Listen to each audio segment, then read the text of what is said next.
Darren, 0-0. Happy with that point? You're never overly happy when you don't win a game, because we're in it to win the games, and even at the end we're pushing. But you make sure if you don't win it, you don't lose it, and that's what we've done. And if we maintain our home form, then to pick up something away from home, and you pick up 3 points at home, then 4 points every 2 games will be fine. But I thought we started the game very well, but we're totally dominant. We got a goal chopped off, which was onside. There's a mistake being made there. And then the second half they got on top of us a little bit, but I still felt we had the better chances in the game.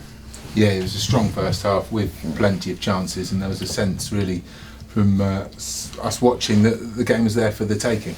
I felt so. We just spoke at half time about 1 or 2 things. We had to improve our final pass, final ball in the final third, and really that was, and I'm not going to be too critical of my players because they're giving me everything again, but that really was the downside of today. Our set pieces were awful. I was really disappointed with them. Our concentration in the set pieces were really poor. That was a big thing for me.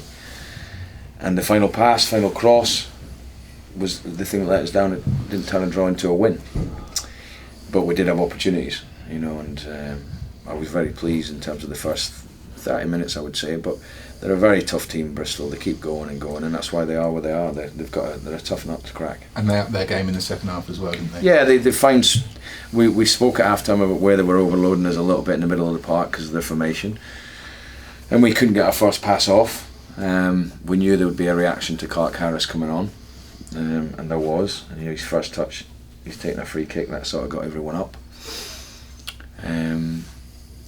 But in the main, I can't be too disappointed or too delighted at the result. And a fantastic save from Christy Pym and another clean sheet.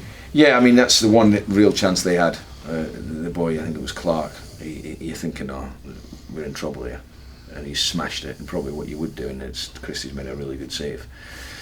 But then the other side, Mo's had, the keeper's made a great save off him. Ricky was outstanding when he came on. He was absolutely magnificent. You've said before he's close to starting. Yeah, he is. He must be incredibly close now. Yeah, I mean, the dilemma for me as a manager is I've got Mo who just scores goals, and then I'm about to take him off and he nearly scores. And you're thinking, do you stick or twist? But I actually felt that it was a good game for Ricky to come on in. He justified that because he did change the dynamics of the game. All of a sudden he got us up the pitch. As soon as he came on, he got in. I thought he was out. I thought for a young boy, what was it, 25 minutes? I thought he was outstanding. And they resulted to one particular cynical challenge when, if the Ipswich goal was anything to go by, he was still very much a danger, wasn't he? Yeah, he was a danger. But I thought the officials did a good job, and I can't remember any real complaints. What you asked from officials is to be consistent, and generally he was. But he even had a really good chance, Ricky, and a good cross from Joe Ward. But just the final bit, the final shot, we're going over the bar too much. The final pass, the set pieces, they were the things that disappointed me. They normally were good, but we weren't on the money today on that. Do we have to take the results in the context of all the injuries that are coming for your side? I know you don't want to use them as excuses, but when you've got a bench full of teenagers, you've got Rhys Bennett coming in, covering for your captain, it can't be easy to deal with. No, it's not, but you have to get on with it. It's part and parcel of the game. And to have 7 first team players out is difficult. You looked at the squad, and the bench was every single outfield player was a teenager. I like that. It's good. That's what we're trying to do, and no problems with that. And I think the main thing for me is the mentality of the players is very, very good at the moment. And I said to them before the game, other people can use excuses at this time of year, whether they're tired, whether there's a lot of games. There's not a lot of games. We've got 3 games in a week. Not a lot of games. It's just a normal week for us. So. I mean, what we're coming up, we've got 3. It's just 3 games in a week, so we can't have any excuses. We have to prepare properly, but we have to get on with the injuries. Mark Beevers picked up a knock against Bolton, and he felt it after half an hour. Managed to get through the game, but after what happened to Nathan Thompson, I didn't want to risk him. I don't think I can, because if I do, then there's a possibility he's obviously going to be out for longer, like Tomo was. So Ben will come in and did fine. We kept a clean sheet, and as a defender, it's a tick in his box. And you're hoping that 1 or 2 of these players start coming back pretty sharpish. I think Boyd's quite close, isn't he? And hopefully Mark Beevers will be back. Boyd and Blake Tracy should be back for Doncaster. Pretty optimistic on that. And Beavers has got a chance. So there's a chance 3 will be back, which is good. And happy with, I guess, the windows around the corner, but happy with how the squad is actually progressing, because some people seem to be excelling in this formation. If you take a Woodyard, for example, really thriving with the opportunity to play. Yeah, the formation I like. You know, the players know it very well. I feel it's still quite an attacking formation, and like we showed today, particularly the early part of the game, we did create chances.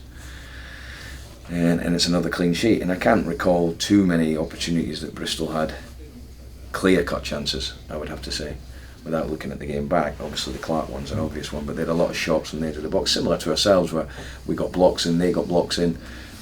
But it was 2 teams having a right go, and there's no surprise to see Bristol up there, because they've got some very good players. And because of other results, you've actually gone up a place in the table, so Yeah. buoyed by that? Yeah, I mean, there's going to be ups and downs and drop points, and today when you looked at the fixture list, you thought anyone that can get a win, there's going to be drop points today from somewhere, because there was a lot of teams around us playing each other, so it was a real sort of important day for that. But like I said earlier, if you're not going to win, you make sure you don't lose, and the mentality of the players and the character of the players at the moment is outstanding. And I know you like to break your season down into sort of chunks. If we use Christmas as a marker, you must be delighted with how the season's gone, considering as well the start. Yeah, I'm pleased to where we're at.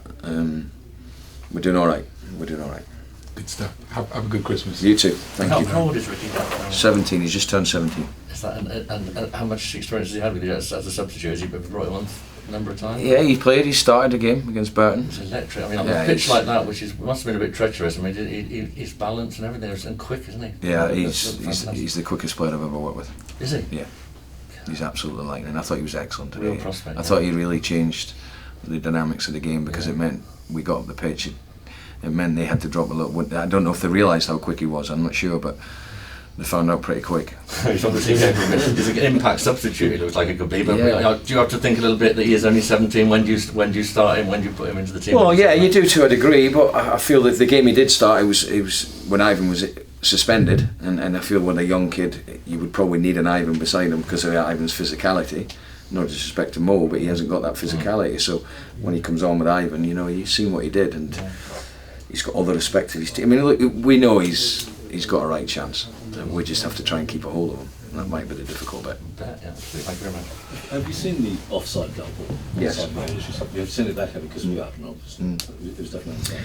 Yeah. I'm a manager. I'm gonna say it's not definitely. You might have said. It's not definitely. I feel it's. He's put it up very quick. I mean, it could well be onside. It's not a definite, but you know, I suppose I'm bound to say that. But, The keeper was probably right, but then again, the kick came into his own in the second half to stop your lads, didn't he? yeah, no, it was a game of not too many chances. I just feel, if I look back at it, I think we probably had the more clear-cut chances. But there's no doubt for a spell in that game. Listen, we were always going to expect that you don't come here and dominate the game. This is one of the toughest away games we can have, especially at the moment. The mention of a new manager, or the manager leaving, didn't come into it. I didn't even speak about that with the players, because that doesn't have any impact on a short term. It may have on a long term because someone comes in with a different philosophy or maybe changes players, but on a short term there was never going to have any impact on us.